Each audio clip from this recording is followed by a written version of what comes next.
Welcome back to the Seedy AF podcast. I'm Jocelyn. And I'm the Omega. Today we're going to talk about our thoughts on the future of adult game development. Now let's get seedy. Nick, who was one of our Patreon subscribers and is now one of our testers, asked a while back some questions about our thoughts on the future of adult game development, such as what would be the scenario in which AVNs and other adult games become more mainstream? Is there a medium of storytelling mode, AVN, point-and-click platformer in gaming that you both think would be the next frontier in adult games? And which would be the best fit? Which would make you most excited in terms of developing games? So we're going to answer those questions and both give our thoughts on the future of adult gaming and what we think our future in adult gaming is. So the first question I see here is basically, is there a scenario in which AVNs and other adult games become more mainstream? And, if so, what does that look like? How does that happen? So I'll ask you first. Do you think adult games will become more mainstream? And if so, how? I think it's possible that they could become more mainstream. There's obviously an audience that's already out there. And for example, Being a Dick was one of the top selling, I don't know if it was games or adult games specifically on Steam, but it definitely took that space for a week or two at the very least. So that alone is very impressive. We also have, for example, Fresh Women, which is a big AVN that has seen international success. Yeah, over 1 million units sold. Yep. So it could certainly happen. I don't think that the majority of the Steam user base is close to making that mainstream just yet. But that being said, as we just discussed before we started this podcast, adult games in general are very much established. And, as time goes on, I feel like the degeneracy or whatever you want to call it is going to become more mainstream as those blocks get torn down from all the prudes out there, essentially. Yeah. I feel like my thoughts on this are kind of complicated. I mean, as I said, I think just in the last episode that we recorded, the adult gaming space doesn't have any big companies in it because it does have a very low ceiling. And in that sense, I don't see that changing in the near future. I don't think that basically like the cap on these games is, Fresh Woman blew every prior record out of the ceiling by, selling over 1 million units. And I think it'll be a long time before we see another game do that. So I do think in that sense, it's just not big enough space that you're going to ever see mainstream game developers, big studios coming in. So in that sense, I don't see that happening unless things drastically change. So I do think you'll continue to see mostly solo developers, small teams, and indie developers. But, that's not necessarily the question, because the question here is more about them becoming mainstream. I'm interpreting it from a player perspective, it being something that people aren't ashamed to talk about, or, that you do have a growing audience for it, even if it's not the same audience as, Nintendo or something like that. And so that part, I do think it's kind of happening, and honestly, I would have had a very different answer before Baldur's Gate 3 came out, because that had so much sexual content in it, and people were so excited about it and talked about it really openly, and it really changed my kind of perspective on what the future of this could look like. So I do think that before that, it was kind of a gimmick. You had Cyberpunk 2077. They had genitals in the game, and that was this big deal, right? And I think Grand Theft Auto. They've also had some nudity and stuff like that, and that's always been kind of more of a gimmick. And I think Baldur's Gate was the first game that I saw where I was like, wow, this is no longer a gimmick. This is actually a legitimate part of the story in the game that a lot of effort was put into to make a really solid part of the game, and not just this kind of gimmicky add-on. That really changed my perspective on how people might view this in the future. So I think until Baldur's Gate, my answer might have been different. Now, I do think you might see it becoming a little bit more mainstream. Obviously for women and with romance novels, that's become increasingly mainstream, where, I even have just other fellow kind of suburban moms asking me if I've read Fourth Wing, which is the newest, erotic romance novel along the lines of 50 Shades of Grey and A Court of Roses and Thorns. So, these big, it's definitely something that women are not as ashamed to talk about in those terms. If you talk about reading 50 Shades of Grey or, Fourth Wing, everybody knows what you're talking about. And I think that's kind of becoming similar for video games with things like Baldur's Gate 3. What will it ever become 100% acceptable to play true adult games, Fresh Women and Being a Dick and stuff like that? I don't know. But I do think, like I said, we made a huge shift in the industry with Baldur's Gate. Yeah, I guess I would kind of relate Being a Dick to American Pie, just visual novel. And I think that's why it has seen so much success. Also because, if you have the college environment, there's so many people who can get into that. Even if you didn't go to college, you know what it's about. And then you can enjoy that experience. And it really is a big and well-developed game. And it'll keep you sticking around because it does have so many sex scenes, which American Pie had too. That was one of the big reasons people wanted to go see that movie back then. But it was also acceptable. You could be like, oh yeah, I watched American Pie, and like, oh, I watched it too. It was great. And then everyone talking about Stifler's mom, So also, I wanted to comment about what you were saying about Baldur's Gate 3, and I agree with you. And the big thing there too is that game has a lot of reading, right? So it's not a visual novel. It's a free roam like RPG, but it is very focused, like you said, on those relationships. And honestly, that thirsty bug, whatever you want to call it, that they had at the beginning where everyone was trying to hop on top of you and get what they want, that made the game partly go viral as well. And people were excited about it. They were talking about it all over the place. All that stuff about the bear sex and how some of the characters were just so wholesome or, just like trying to butter you up. And that was a great way for women to get into the game too. They're like, oh, so-and-so is the boyfriend I've always wanted but never had, that kind of thing, because they were so romantic and trying to pursue you that way. Yeah, like I said, I do think it changed my perspective on what the future of adult content in games might look like in the more like AA, AAA space. I do think that Baldur's Gate has opened the door for more mainstream developers to include, a healthy amount of relatively explicit adult content in their games. But that's still very different from being an adults only game, right? And I don't think you're going to see AAA developers moving into the truly pornographic game space, like I would say a lot of AVNs fall into. So it's just kind of like, is it more game than sex or is it more sex than game? I think there's still going to be kind of a delineation there. I do think it'll be really hard to move past this kind of idea that a lot of Steam players have. If you go on like the Steam subreddit and things like that, there's this idea that most of the porn games, like even like Being a Dick and Fresh Woman and, all the hentai puzzle games and things like that they're seen as like kind of relatively low effort, like asset flips essentially, like, and I think that kind of perception will be hard to break because I do think it's going to be for the foreseeable future, small teams and solo developers. There's definitely this idea for the 2D games that they're all just like hentai, like low effort hentai, made into like a point and click game that's not really like a real game. And like you could just go look at hentai or whatever and it would, be cheaper than buying this game. And I do think when it comes to like the 3D AVNs that are made in DAZ and even in Blender, they're still mostly, and I say this lovingly, they're mostly glorified, slideshows like PowerPoints. And so as long as they're that, I still think they're going to be seen kind of derisively by the world as like these kind of low effort things, even though we know on our end, it takes an immense amount of effort for one or two people to make even a glorified slideshow using DAZ or Blender. But I do think the kind of perception from the outside world for a lot of these games is that they're low effort compared to like more mainstream AAA games. I don't know that is going to change anytime soon.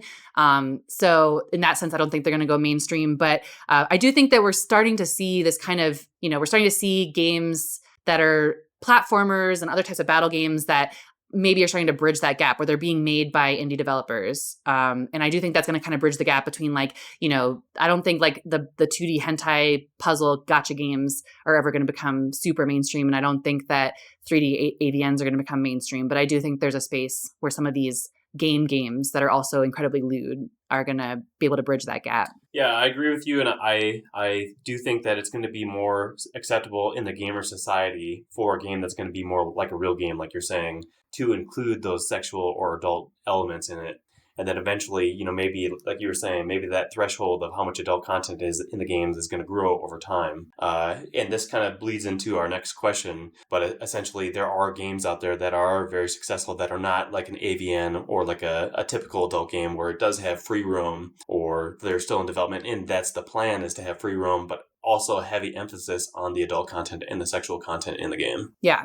I think about, one of the games that we've looked at a lot recently is Flipwitch, because we know Lewd Logic, the publisher for that, Critical Bliss, he did Snow Days, which we partnered with for a bundle for Prince of Suburbia. So we've chatted with him a bit. He's been in the industry a long time as well. And, he told us that the developers for Flipwitch are, a small team that worked in the AAA industry. And I won't say what company, but, one of the big AAA developers. So it sounds like it was a group of like a small group of people that had worked in AAA games broke off then to do this separate project. And we've heard of other instances of this. So I do think that we will see more of that. Again, the space is just too small to bring in like a AAA developer that's going to, they need to make guaranteed like millions and millions and millions of dollars on a game in order for it to be worth it. And for an adult game to make more than a few million is pretty unusual, but it's also not like that quote unquote hard to make a game that makes a few million in the adult game world compared to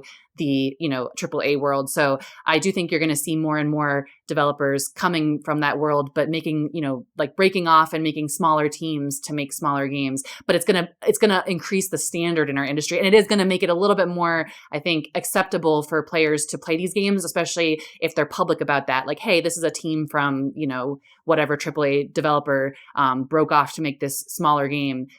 Then players will be more like feel like it's more legitimate. Right. And I think that was a great point about Flipwitch. And I think the wildlife team, like those are actual people who were in the industry before that decided to go this route as well. And, the big perk there for those people, I would imagine, at least one of them, is, companies can be kind of oppressive because they're at the beck of the shareholders. And if the shareholders want to make money, those companies aren't going to take risks. Maybe what you're working on for them is boring or is going to be boring, or you just have shitty bosses, whatever it may be. So the opportunity, because adult games can be so lucrative, for these people to do this kind of thing and make good money and then maybe make the games they want to make even if they don't do adult games after that, is a great opportunity for those people. And it looks like they're starting to see that much more so than they have before.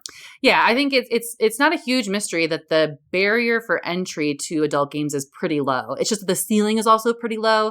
And the reality is I think that we make adult visual novels, and I think that that's where a lot of the discourse in this industry is around adult visual novels. And I don't even know if I could even say why that is. The adult visual novels seem to get talked about more than all the other games. Maybe it's because they have a story, so there's something to talk about in that regard. But the reality is if you go look at Patreon and Steam and the places where these games are being monetized, the reality is that most of the top selling games are not visual novels. They're actual either like puzzle games or like game games. So I do think that like that's, I hesitate to even say that's the future because I think it's already been that way for a long time. Or even just saying like that these games can't be mainstream. I mean, Summertime Saga is like the number 6 Patreon, so, if you look at on Steam, even like a lot of the, top games on Steam have adult content, even if they're, not rated adult only. So all that to say that, yeah, it's kind of hard to say like, will it become more mainstream than it is? I don't know. When I think about what the next frontier is it really like a new thing? I don't think it's new. It's just that I think that people will become more aware of some of these more games. And I just wanted to mention real quick too, that I think one of the biggest criticisms of games that are trying to be real games but have adult content is that the gameplay isn't fun. So I think that's the key there is if you're going to make a real game that has adult content like that you have to make the gameplay fun, the core gameplay loop. It can't just be like I have adult content, come play my game, but it's half-assed. You don't get that same kind of benefit that you do with AVNs where you don't really have a core gameplay loop other than playing through the story. Right. Yeah, I do think that is where, the barrier for entry is lower with adult games in that the audience is like undersaturated and they're hungry for content. And so they're willing to tolerate more like indie level standard as opposed to like AAA standard. But obviously when I say that the barrier to entry is low, I'm not saying that it's easy by any means because yeah, you do have to make not only a good game, it has to have good adult content. And both of those things together is very hard. Even with adult visual novels, as we talked about in our episode, we talked about how you can make this into a full-time job. I do think it's easier to make a full-time job out of AVN development than it is just regular indie game development. With the requisite, though, that you are interested in making adult content. If you're going to half-ass the adult content, then you're not going to be any more successful than any other generic indie game because it is a requisite that you have to make good adult content. So yeah, I do think that's where, like, again, Baldur's Gate really surprised me because I do think sometimes it can be hard to, convince people working at like a legitimate company to make like really good adult content because there's a lot of people that would find that objectionable, that wouldn't want to work on it. Something that we've learned making these games is that a lot of people are very uncomfortable with the idea of adult content and they think it's weird and perverted and we must be like freaks or sexual deviants and therefore like weird in all aspects of our life. And that's just not true, right? You can enjoy making adult content and also be like a normal person in every other way. So, it was really interesting to me too that, I kind of wish I could have been a fly on the wall at the company to see like, how did people respond to this idea of making like relatively explicit adult content in the games? And was that something that was like really siloed from the rest of the development? Because it doesn't come across that way. It feels very integral to the game. It doesn't feel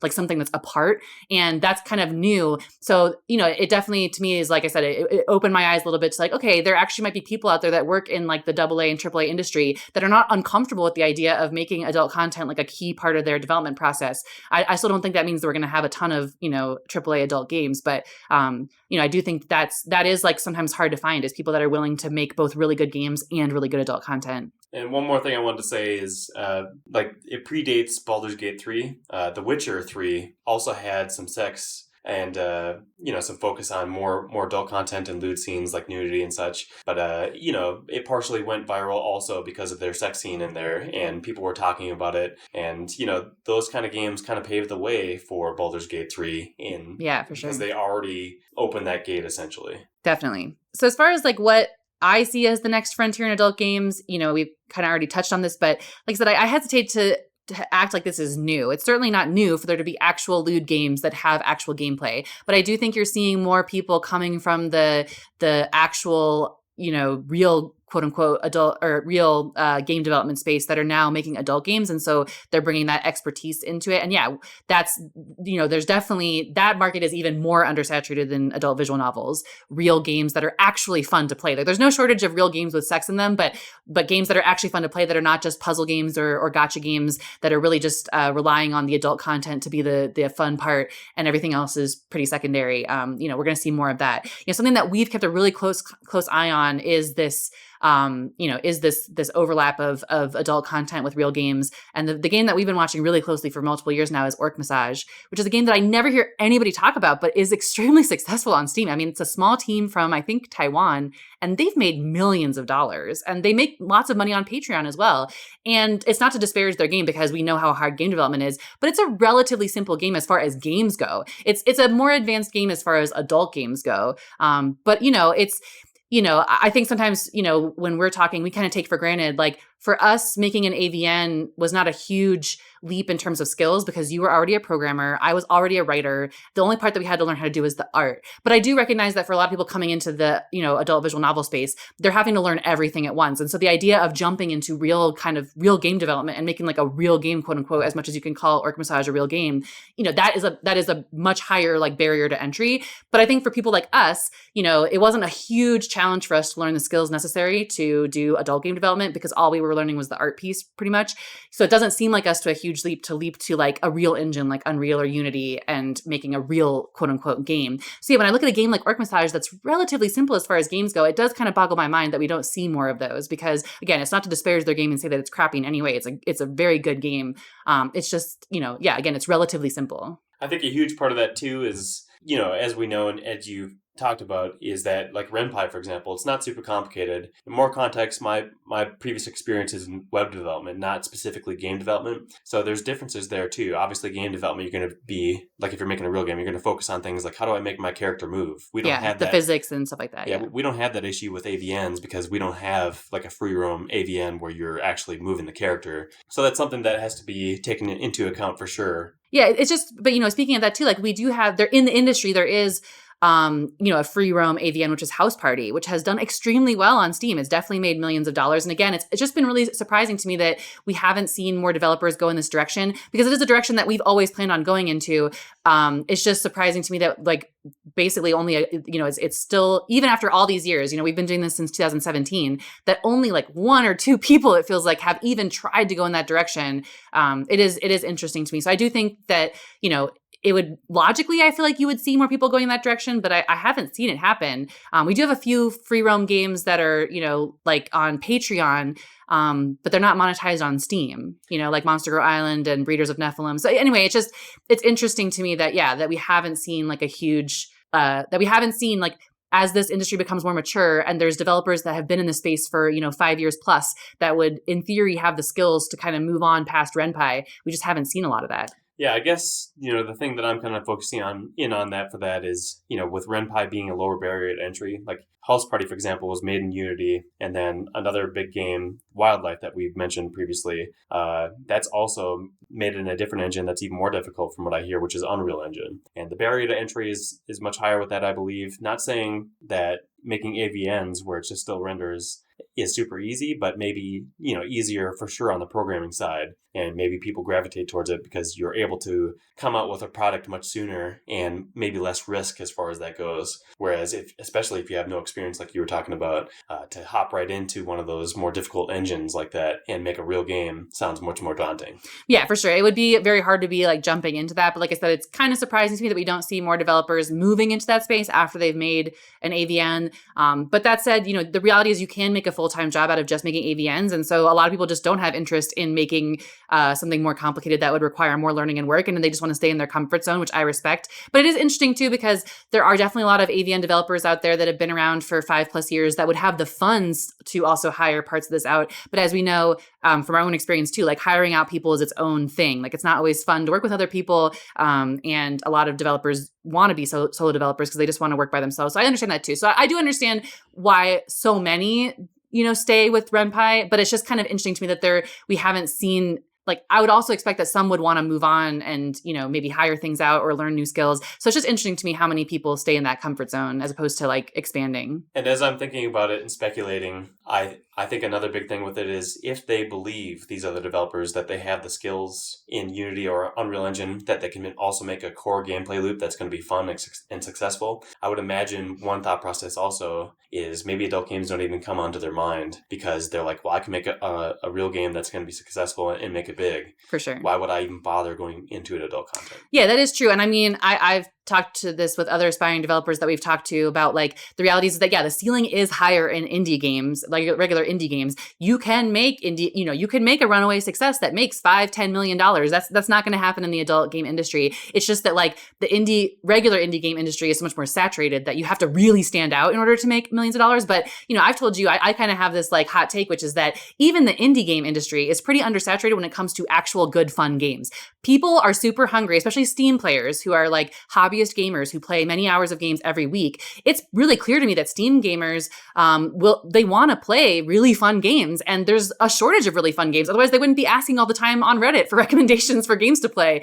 So I do think that's part of it, is that this idea that there's all these indie games out there that are like hidden gems that nobody's playing, but they're really, really fun and cool. I don't know about that. I think there's a lot of indie games out there that are kind of mediocre. And like I don't say that meanly because obviously, we know how hard it is to make games. It's hard to make even a mediocre game. So it's not an insult to them. It's just that making a really fun game is a really specific skill that even AAA companies struggle with, right? Some of them make games that are flops because they're just not fun. So I agree with you. I think if you have the skills to make a game that's actually fun and then also like extremely visually appealing, which is an important piece too, then yeah, you might as well just make an indie game at that point because that's how you're going to make $5-10 million. But, but at the same time, like I said, if your comfort zone is adult games and you've already built an audience there, I am surprised that we don't see more adult developers kind of moving into that space. Like if they have the skills to make a fun game, if they have a built-in audience already with adult games, that, that's our goal obviously is to transition into more regular, adult games. So yeah, it's just interesting to me that we don't see more of it, but maybe that'll change in the future. Maybe that's the next frontier. Right. And, my impression also with the game dev space, and like I was talking about also with them wanting to have their own hit that's not an adult game, like a real game, I would kind of equate that to like the American dream. Like they view like it'll happen for me. Like if I just put in the time, the effort, the work, like I'm going to hit it big someday. And then I'm going to, ride that success and be so happy about it. And yeah, like I said, I feel like a lot of them, it doesn't even cross their mind to even consider going into adult game development. Yeah, especially because you can't do that, like you said, that dream of like, hey, I made a game. And as we know, because we get asked all the time, like, what do you do for a living? And we usually say like, we make games for a living. And then we've learned to like, not necessarily say what kind of games they are, but that's kind of the reality is that, yeah, we then have to be kind of dodgy about like what kind of game it is because we know that people might judge us or think it's weird. And if you make a quote unquote real game, then yeah, when people ask like, well, what games do you develop? You can be like, I make this game and send them the Steam link and whatever. There's a lot of people that for them, they want that gratification of being able to share their game with a wider audience for sure. Also the next frontier of adult games, I wanted to say too, that another thing that we've watched from the very beginning, in addition to, Unity and Unreal based games like Orc Massage and, House Party and these types of things, we've also very closely watched virtual reality. And again, it's very clear to me that this is extremely undersaturated. I mean, if you even make the most basic of VR games with like almost no functionality, you can easily make like 30 to 50 grand a month on Patreon. I mean, easily in the sense of like, it's not easy to make even the most basic VR game. So again, I'm saying this with the caveat of like making games under any circumstances is very hard, and almost nobody has the skills to make virtual reality games. But man, like that market, and we've been watching for years now. I mean, we've been doing this full time now for a few years. And in that time, nobody new has broken into that space. And man, if you want to make it rich, like that's, in my opinion, that's where the money is in VR. But obviously it requires a very strong skill set, which is one of the reasons why we've hesitated to go that direction, is because we're just not sure we want to invest the resources and time necessary to learn how to do it. But that is definitely where there's definitely a frontier to be breached there that has not really been fully like breached yet. Yeah, I agree wholeheartedly. And honestly, at least within our lifetimes, I do see it as like the end game for the adult games and the premiere. Like this is where everyone who is playing these games is going to want to go for sure. Just, if you think about it, like Skyrim, for example, if that game was VR and it had a heavy focus on adult content, if you want to go down that road, my goodness, like that game, that population for the player base would be freaking huge. Right. I mean, I think one of the top Patreons is lewd mods for Skyrim. Right. So the audience for that is humongous. Yeah. And if you made, again, I'm throwing it out there like it's this easy thing, and obviously it's not. But if you made lewd Skyrim, yes, you would be a billionaire. Like there's no question in my mind. Yeah, for sure. But who can make that? I don't know. That's a very specific skill set and would require a lot of work for sure. And then this is also way off too, but like if you have those like sensory suits, what I'm talking about, like the ones in Ready Player One where you can actually feel stuff, like, yeah, we're going to have a lot more shut-ins. We're going to have a lot of people who are not going to go out at all. And, maybe it's going to be kind of like I don't know if it was Judge Dredd or the other one. But anyways, where they put on these helmets and they have sex because it's not hygienic to have real sex. Right, yeah. Yeah, I think we're going to start seeing in the decades to come, like if we're really talking long term, like all these things are going to start coming together. We already have some of these pieces, but they just don't come together yet. But, virtual reality, there's not really any super popular virtual reality headsets out there. It's still very in its infancy. So I think, as the hardware becomes more mainstream, you're going to see more like people making games for VR. Adult and not adult, because right now the audience is still really small, even though it's a very hungry audience with money to burn. So I think the hardware has to improve. I think the audience has to grow. I do think that you're going to start to see these other factors come in, like AI. I think it still remains to be seen what company is going to make the big NSFW AI chatbot that clearly everybody is super hungry for. There's a few smaller companies that are trying to do it, but they don't have access to the best language models, because the best language models are really keeping their like gates up as far as not allowing any NSFW content. And I kind of find that crazy because like obviously people are super hungry for this. I've heard Sam Altman of OpenAI say that the reason that they gate NSFW content is because the people who work at OpenAI don't want to, because essentially, in his words, if they started allowing NSFW like sex content, then they would only be that, because people are so hungry for it and there's such a demand for it that like it would essentially take over all of their business. And the people who work for them don't want to work for AI Pornhub. Like they want to work for, this, for a different cause. Like they see their purpose as being very different. But some company out there, I don't know who it's going to be, but somebody out there is going to finally corner this market. And, once we have true like high-end language model AI chatbots that you can combine with, AI image generation and VR technology and headsets, like once all these things come together, I agree, it's going to completely change the landscape. But I do think we're a few like decades out from that. So I just wanted to correct myself real quick. It wasn't related to Judge Dredd. It was with Sylvester Stallone, which is why I was thinking about it. It was the movie called Demolition Man, and Sylvester Stallone had virtual sex with Sandra Bullock. And he thought it was super weird at the time, I think, if I recall the movie properly. But yeah, and then you factor in what you were talking about, and then you combine that with what I would assume is like a loneliness epidemic after the pandemic, the coronavirus. And yeah, this kind of market is just waiting to be tapped into, essentially. Not saying that it's going to be great for humanity as a whole, but just that people would definitely be into it and be excited about it and want to play it if it existed. For sure. And as far as industries coming together, another thing I wanted to mention as far as a next frontier in adult games, and I do know that we want to do another episode specifically about this, but it's adult games for women. I do think that that's another frontier that has yet to be breached. Like I do think we're still waiting to have like our summertime saga essentially for women. Otome games are becoming very big, but there's still kind of a barrier there in that it's anime based, and for a lot of like Western audience, like anime is just a no-go. So we're still waiting for that kind of bridge that Summertime Saga was between like the Eastern and Western adult games. So somebody out there is going to make that equivalent for women. It's so close. I can feel it. Like I've been feeling it for years. I'm on both the romance novels and the girl gamers subreddits, and the amount of times that I don't know which one I'm on because somebody is asking essentially like, when am I going to get to play my favorite romance novel as a game? That gets asked on both subreddits. So, it's so close. It's just a matter of, again, like no AAA company. In general, media companies don't see women as an equal audience to men. That's just an issue that's been around for a long time in movies and games and everything. The only, media out there that really recognizes the female audience, I think, is books, because romance novels is like bigger than all of the other genres below it combined. But I do think for whatever reason, the movie and like video game industries have struggled to catch up with the fact that women are, have a lot of buying power and want to consume like sexual content. So yeah, whatever AAA company figures that out first, how to make, essentially the game version of like Bridgerton or a Court of Roses and Thorns or like Fourth Wing, like these fantasy kind of series that would lend themselves really well to games. Like the first AAA company to figure that out, if they make a Baldur's Gate, like for women, essentially, not to say that Baldur's Gate doesn't appeal to women, because I know tons of women who play it, but when they make one that's specifically for a female industry, like I think it'll blow up for sure. And, I think we talked about this before, but, this market is kind of being tapped into a little bit already when it comes to like the smartphone and tablet market, right? Because they do have those games that kind of breach into this. Yeah, they're like the choose your own adventure romance novels, but they don't have explicit visuals. But yeah, that's what I'm saying. We're so close. Like I've just been feeling it. Like we're kind of on the edges. Like there's these phone games that kind of tap into that same market, but they don't have the visuals. And then,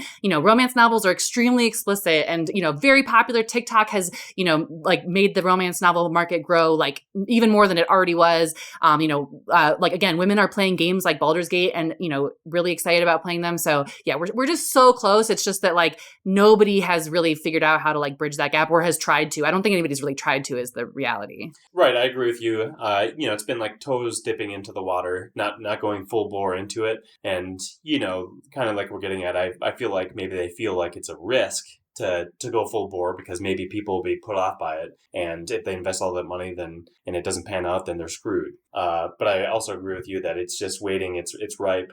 Somebody's going to do it someday. We don't know when that's going to happen, but when it does, it's just going to blow up. I think we've also talked about it before too, where like some of these romance authors that are prolific, if they did potentially release something that was like a game or a visual novel based on what they've already, like the universes they've already created, I would imagine that there's a good chance that it would potentially take off. For sure. Yeah, I think it's just a matter of like the book publishing companies just aren't in that space. So they're just not thinking about it, because we do have a lot of independent like romance authors that have gone viral on TikTok and then gotten essentially like purchased by like Scholastic or, Penguin Random House or these other big publishers. So, it's not that there's not like media companies paying attention. And a lot of these books have also been turned into movies, as we know. So it's just, they're always so far behind when it comes to the female audience and recognizing like their buying power and wanting to appeal to them, which, is their loss. But the publishing companies have definitely figured it out. And before long, the video game companies will figure it out. Yeah, I guess that's definitely my impression, is if it was one of these really popular books or established universes like that, like if it was Twilight, if it was 50 Shades of Grey or The Fourth Wing, all that kind of stuff, like if they officially sanctioned it through their channels and be like, hey, come try our game, it's going to have similar content to what we have in our books, then that would be a very good chance for them to break that door open. Yep. So there's just it's waiting to happen for sure. As far as the types of adult games that we're most interested in developing, like I said, we've definitely kept our eye on virtual reality over the years. I think early on we saw it more as like a potential end game, but as we get further along in this, I feel like we talk about it less. It's not that it's completely off the table, but it just seems like it would be a huge like learning curve. And it's just not on the radar for the near future, but it's definitely like a possibility, I would say. Yeah, I agree. I'm still keeping an open mind about it for sure too. There's pros and cons, there's trade-offs, right?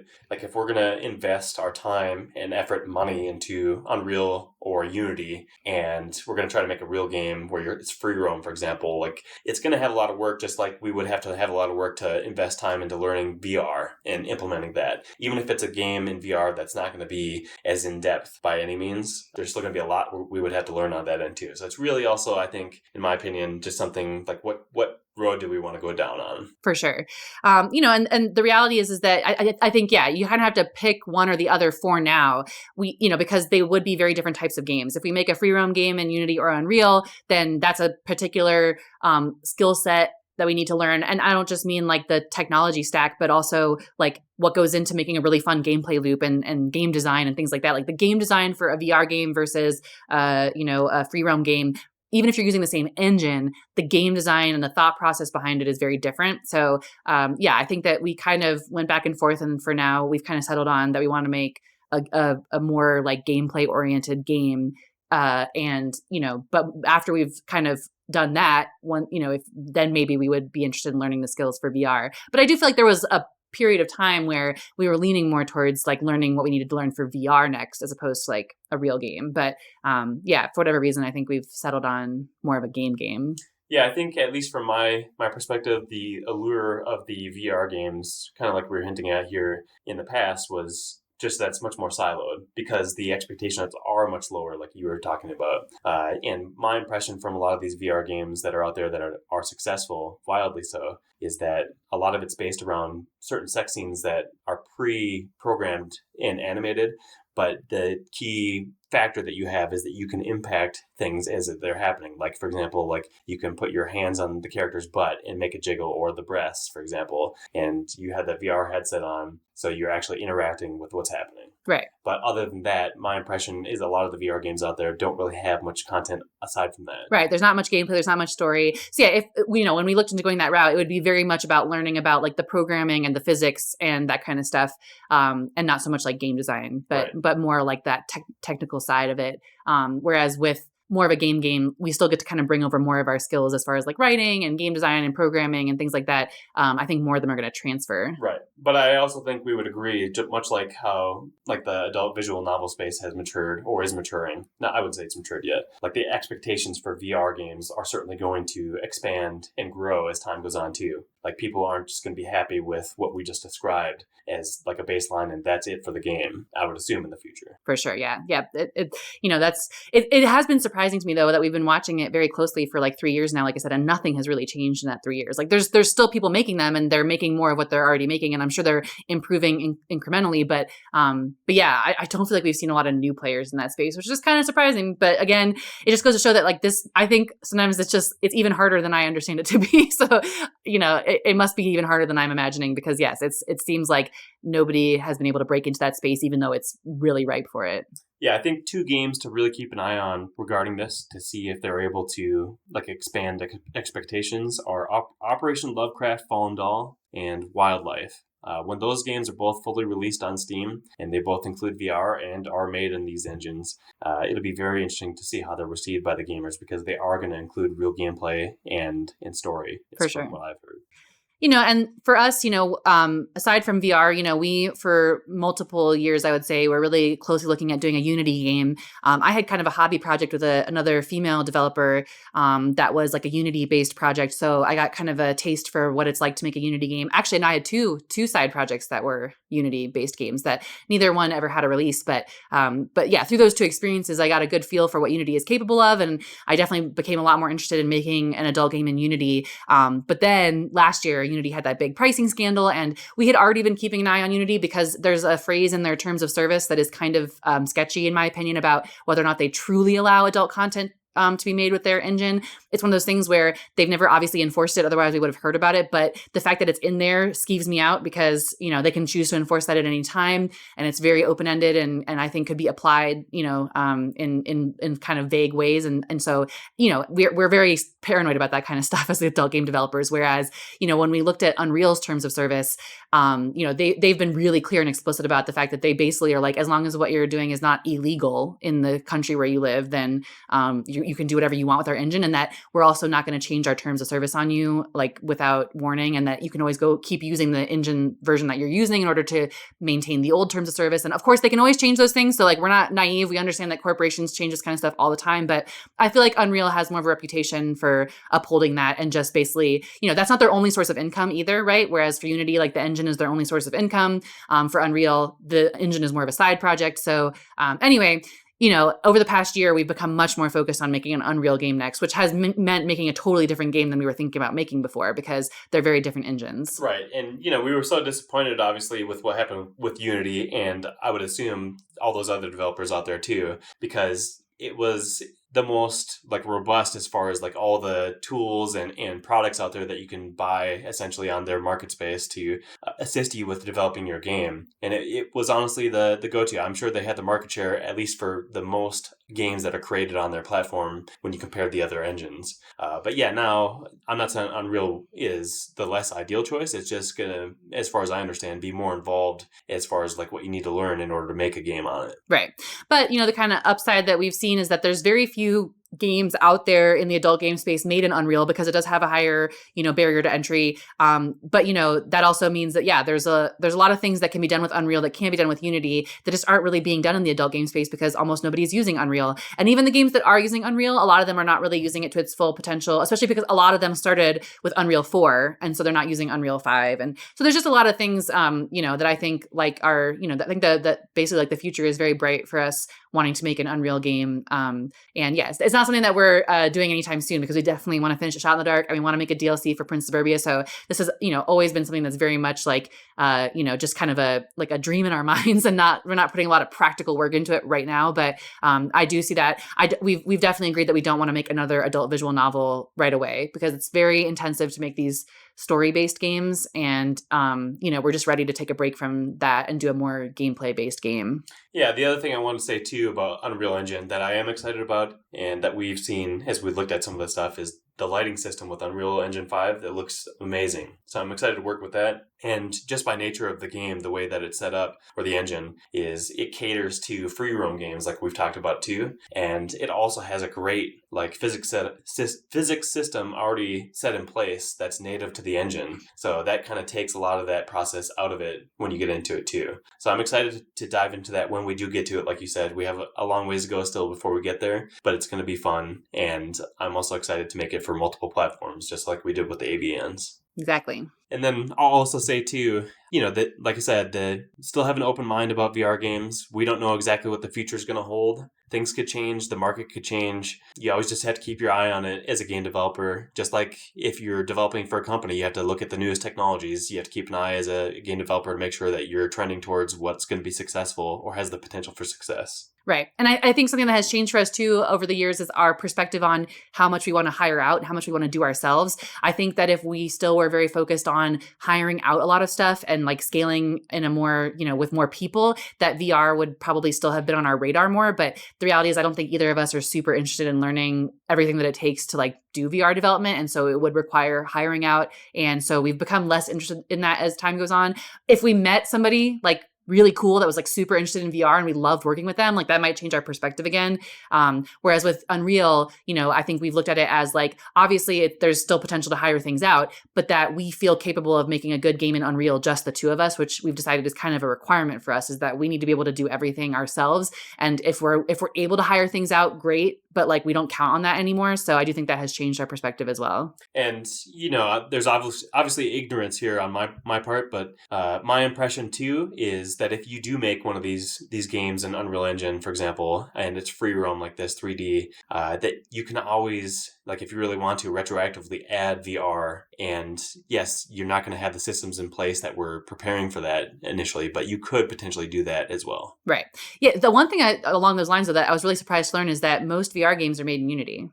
Right. That surprised me. But so that also, I think, is one of the reasons that we've moved away from VR more, is because we've moved away from Unity more. And that was something that we learned, is that a lot of virtual reality games are made in Unity. So. Right. And I think a big reason for that too is just because it was the most popular game engine. So people wanted to work with it because they were comfortable with it. And everyone else that they know worked in Unity too. Exactly. So those were our thoughts on the future of adult gaming, on the future of the industry, what things we think are coming, and, what we're planning to work on as far as our future plans, always subject to change, of course. But we know there's a lot of exciting things coming for the future of the industry. And, we're excited to be a part of it. We're excited to see what comes. We're excited to play a role potentially in shaping what the future of it looks like. And, we're here for it. If you have more questions or topics you'd like us to talk about, don't hesitate to reach out. We hope we planted some seeds with you today.